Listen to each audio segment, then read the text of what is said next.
Former NWA World Heavyweight Champion Nick Aldis is suspended by the National Wrestling Alliance with news that he is set to leave the company on January 1st of next year after a falling out with NWA owner and president Billy Corgan after a deterioration between himself and his relationship Corgan with his wife Mickie James and comments about female wrestlers and a possible NWA Empower too.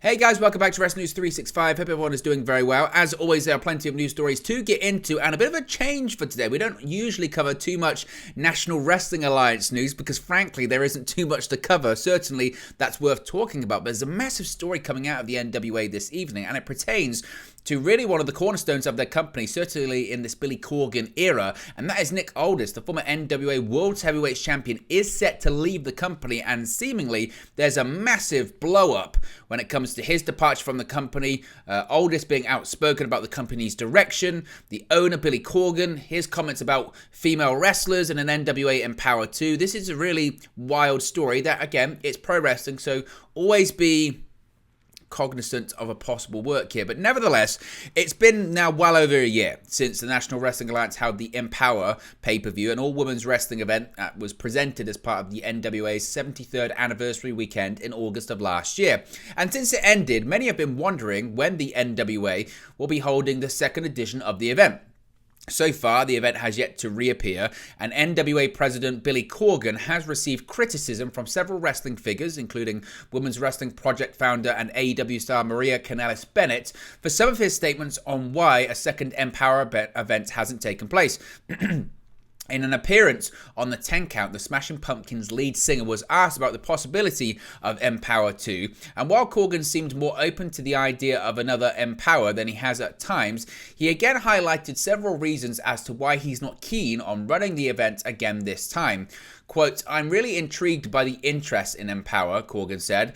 "We continue to want to do it. We continue to have discussions with other companies about working together to create a fresh Empower event. When you create a world-class event like Empower, and it was a world-class event, we've set a very high standard of what you should expect. Of course, there are plenty of great professional women's wrestlers in the world. Can they wrestle the NWA style? Can they carry a 3-hour pay-per-view? Can they move the pace of women's wrestling, not just in wrestling, but in terms of international media forward? These are my concerns," Corgan continued. "Everyone has their own version of it. That's my version of it. And that's why I'm still on it. Until we can provide a world-class event with some of the best female pro wrestlers in the world, then we won't do it." Now, this was certainly interesting, those comments there, and it got a lot of people talking. Now, as far as the criticism, or weird howling, as Corgan calls it, for not holding another Empower goes, Corgan admitted that he found the criticism weird and believed fans are taking Empower, which he considers a positive event commercially and critically, and turning it into a negative. Corgan also addressed the PWI Women's 150 list, which 10 Count host Steve Fall suggested could be used as proof that there's enough talent for another Empower, and expressed skepticism towards it. Quote, "I don't agree with a lot of the rankings right now," Corgan said. "There's a lot of people on that list that are very, very good that are getting listed higher than their accomplishments. Is that a trendy thing? Is that the flavor of the moment? That's not to bury anybody, but my point is I see people listed high up in those rankings and I don't agree with that. I just don't agree. There are people on that list that could not headline a WrestleMania event, and there are people that could headline a WrestleMania that aren't high up on that list. So what does that tell you?"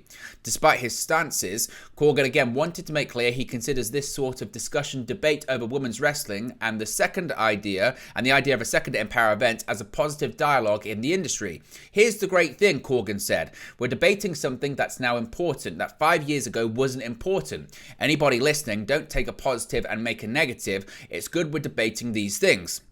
The NWA's next major event, Hard Times 3, is set for November 12 and featured Women's World Champion Camille defending against Kylan King and Chelsea Green in a 3-way match. And wow, that got a lot of people talking. These comments, particularly the part where can they wrestle the NWA style and can they carry a 3-hour pay-per-view, that got a lot of people talking because a lot of people said, what even is the NWA style? This is a company that features Tyrus in the main event of pay-per-views, and he will be featured in the main event of NWA Hard Times 3, and he was undefeated for over a year. What even is the NWA style? Certainly, it got a lot of people talking, and Nick Aldis was one of those people.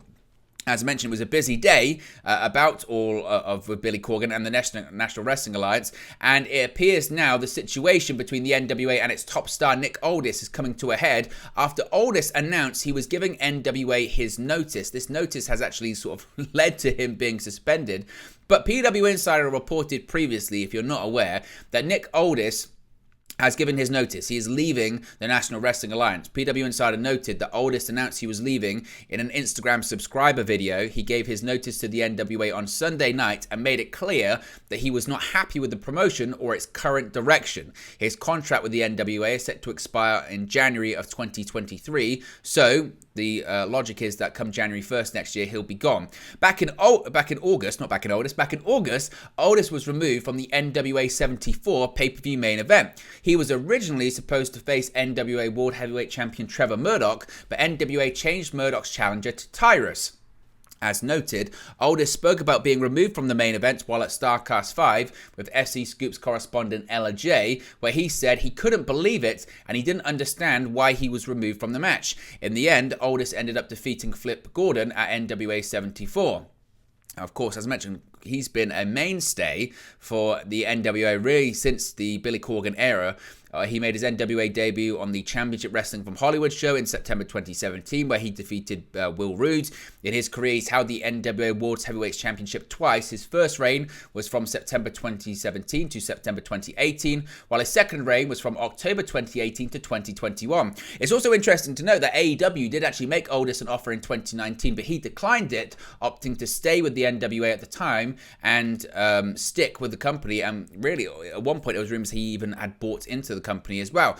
Well, after Billy Corgan's comments and after Nick Aldis announcing publicly that he had decided to leave the company and was going to be leaving in January next year, he has subsequently been suspended. The NWA sent the following press release to PW Insider regarding Aldis and his status with the promotion. They said, pursuant to the recent comments made by Nick Aldis, the National Wrestling Alliance has suspended Aldis from the main roster, and effective immediately, Aldis will not appear for Hard Times 3 pay-per-view and Revolution Rumble television tapings in New Orleans, Louisiana on November 12, 2022 and November 13, 2022, the statement read. As such, the National Wrestling Alliance reserves its right to comment on this matter at a future date. PW Insider noted that they reached out to NWA COO Joe Galli after Aldis' suspension was announced, with Galli stressing the suspension was not a storyline. Galli was unable to confirm if Aldis' suspension would affect TV tapings for the NWA in December, but did confirm that Aldis' contract with the NWA would expire on December 31st. As I mentioned, this has led to even more because by all accounts, Billy Corgan's comments about women actually led to Aldis now giving his notice and deciding to leave the company. As I mentioned, he's now taken to social media, Aldis, to give a further explanation on his decision. The former NWA World Heavyweight Champion reacted to Billy Corgan's recent comments, questioning whether or not women can wrestle the NWA style or carry a pay-per-view on their own right now. Aldis clearly did not agree with those sentiments and tweeted, quotes, "If some of you are wondering whether stuff like this factored into my decision to give my notice, you'd be correct. Fans, as I mentioned, have wanted the NWA to run a second Empower show since the initial card. Aldis' wife, of course, Mickie James, served as the executive producer for that event. However, Corgan is not in alignment with those fan desires, making it clear that there would not be a similar such show until we can provide a world-class event. The mindset has also led to heaps of criticism of Corgan from other industries regulars such as Maria Kanellis, and as I mentioned, is also frustrated Aldis as well. Now, there's also been another update, because again, this is really a developing story here, but Aldis has also called the NWA's values into questions following the suspension too. He tweeted out, quote, "Fans in New Orleans, sorry to disappoint, but I was removed from the shows this weekend after giving my notice," Aldis tweeted.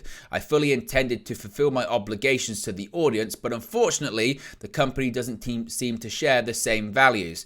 As I mentioned, it's not the first time that Aldis and Corgan have been on the opposite ends of the media. Earlier this year, Aldis was scheduled to challenge Trevor Murdoch for the NWA World Heavyweight Championship, but Corgan made the decision to remove Aldis from the contest due to rumoured politicking backstage by Aldis.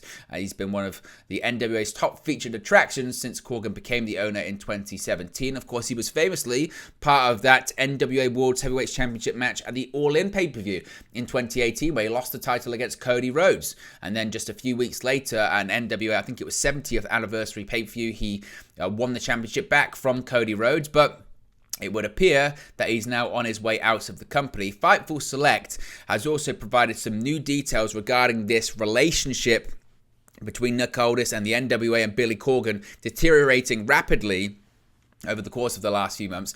Sean Ross Sapp has revealed that Fightful were actually scheduled to interview former NWA World Heavyweight Champion Nick Aldis on November 7, which was today, to promote the company's weekend show, but that now, of course, isn't happening.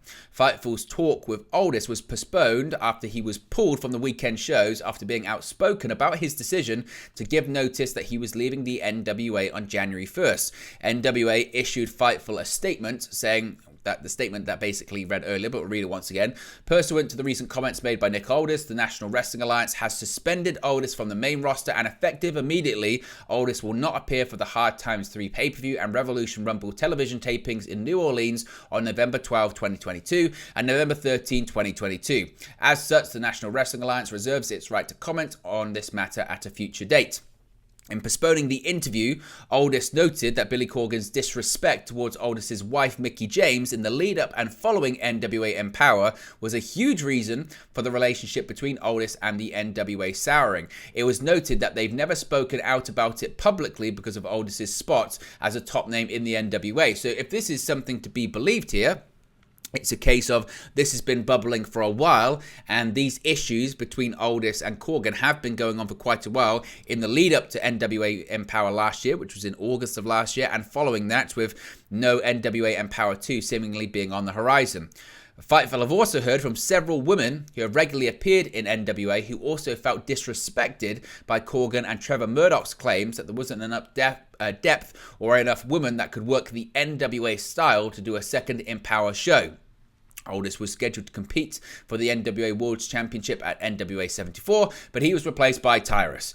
Fightful have also been told that Aldis will have some media appearances this week to address the matter. They've also asked members of the NWA locker room if the situation is a work, who each said they weren't sure either way. As I mentioned, Joe Galley, the NWA COO, is suggesting that it's not a work. So that's kind of the crux of it. I say kind of. I know I've kind of just spoke a lot there for 12 minutes. My thoughts on it are, I have no idea what Billy Corgan's on about. In fairness, I think people will focus on the negatives of what he said in that interview. And at some points, he did say that the fact that we're having this dialogue is good, and you know that women's wrestling has progressed a lot, and it has. But at the end of the day, the idea that there aren't enough females out there to do an NWA Empower 2 event is laughable. I know previously they relied on other companies to help them out, and you had talent from Impact Wrestling, you had talent from AEW that worked the event, and to be honest, I'm sure that those companies would more than be willing to help out once again. That's not a problem. There are always females on the free agent market, or there are always there is an abundance of free agent pro wrestlers out there, and even if they're not the biggest names in the world, I know you have to sell tickets, but realistically, the event itself sells the tickets, not so much the talent involved. Yes, the talent involved might have a bit of a sway on it, but really the fact that you're going to an all-women's pay-per-view and NWA Empower 2, that's really what sells the tickets there. Not necessarily the matches itself. All you need is one big match, and you can pull that off, and the rest can be what it is. And the idea that, can they work the NWA style? What even is the NWA style? If you've got people, and I like Trevor Murdoch, he's a nice guy, but the fact that he's the NWA World Heavyweight Champion in 2022 is ridiculous. But if you're going to say that the NWA style is Trevor Murdoch versus Tyrus, then I absolutely believe that the women can't work that style because that style is dog shit, is what that style is. I mean, let's call a spade here. That's what that style is. And the women can work far better of a style than that, and they can have far better a match and put on a far better show than that. What it really comes down to, and what it sounds like, is Billy Corgan said, well, can female wrestling draw?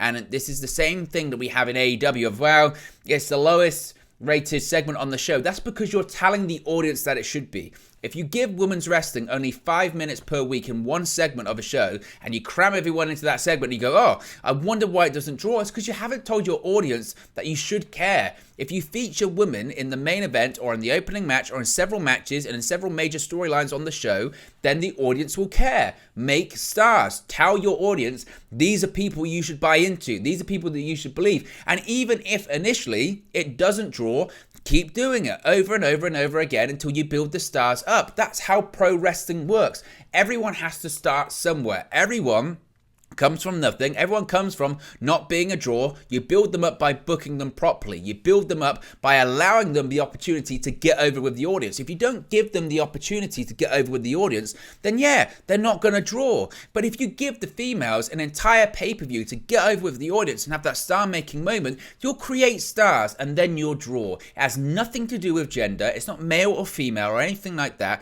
What it is just laziness. It's BS laziness.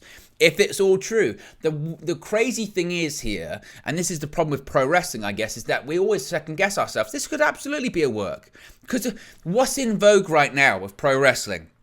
It's backstage turmoil. We see it in AEW. We've seen all the backstage turmoil in AEW, and it would surprise me if the NWA went, hey, I'll tell you what would get a lot of people talking is if we had a bit of backstage turmoil of our own and we turn this into a match, brother. No.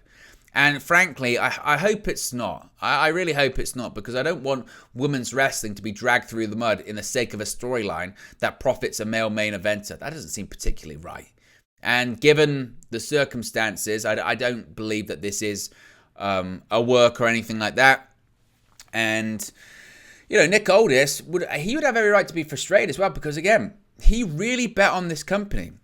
He had offers from AEW in 2019, and essentially, this was at the time, pre-pandemic, where the NWA was doing stuff. They had NWA Power, that was on YouTube at the time, and it was getting, decent numbers, and had some buzz about it. And it had a good roster. People forget that initial NWA roster that was on NWA Power, that was a good roster that had Nick Aldis, that had Eli Drake, so, LA Knights, it had Eddie Kingston, it had Ricky Starks, Thunder Rosa. That's enough to build a company around. It had decent people on there. I remember it might have been the first episode or second episode, The Rock was tweeting about it on social media, going, man, this NWA Power is great, because it was studio wrestling, it was a throwback. And the pandemic nearly killed the company, like it did for a lot of companies. And then when it came back, it was different, and they had Tyrus in there, and they had, it wasn't working anymore. It's changed dramatically. And I used to watch NWA Power every single week when it was on YouTube prior to the pandemic, because it was great. And I think Nick Aldis decided at the time, because he was the champion, and I think his thought process was, you know what, AEW made this offer, but I've got this company. I've been in it since the start, since the Billy Corgan regime started, because whilst he wasn't the first world champion, the first world champion was Tim Storm, was the first world champion, but he was the champion that when Billy Corgan bought the company, he was the champion at the time. Nick Aldis was Billy Corgan's first world champion. And I felt like, Nick Aldis had basically been like, you know what, we're going to build the NWA back up. I'm going to be its champion. I'm going to have it on my back, and we're going to do something. We're going to really launch a company here. And despite obviously it being around since the 40s, but he felt like, we're going to bring it back. And then obviously things changed with the pandemic, and now he's put, he's been with the company since 2017, really. So he's put, we're talking about 5 years into this company to see it, turn into something that it wasn't, or it shouldn't have been, or certainly he didn't think it was going to be at the start. And that's really disappointing. But Nick Aldis still has good years ahead of him. Not as many as he did 5 years ago, but he still has good years ahead of him. And I'm sure he would still get an offer from AEW. I think he would still get an offer from WWE. I think things have changed there. I know in the past he said, well, I can never go to WWE because Bruce Pritchard's there, and he had the big falling out with Bruce Pritchard. But Bruce Pritchard's ain't in charge now, brother. Triple H is. And if Triple H believes in a talent, he'll bring him in. So I think Nick Aldis will get offers. It's just a case of where. And it'll be when, would be January of next year. So again, always be cognizant of a work. But if it's not a work, then it's, I guess, very disappointing for everyone involved. But there you go. There's the latest update, a rare update on the NWA here on the channel. Let me know your thoughts in the comment section below. Be sure to smash a like on the like button. Be sure to subscribe, bottom right hand corner. And I'll speak with you again very, very soon. Hey guys, thank you for watching, listening, streaming, or however you come across this video today. Be sure to click on the video on the right there to watch our next video, or click the bottom there to subscribe, or the bottom right hand corner. Thank you very much, and I'll speak to you again very soon.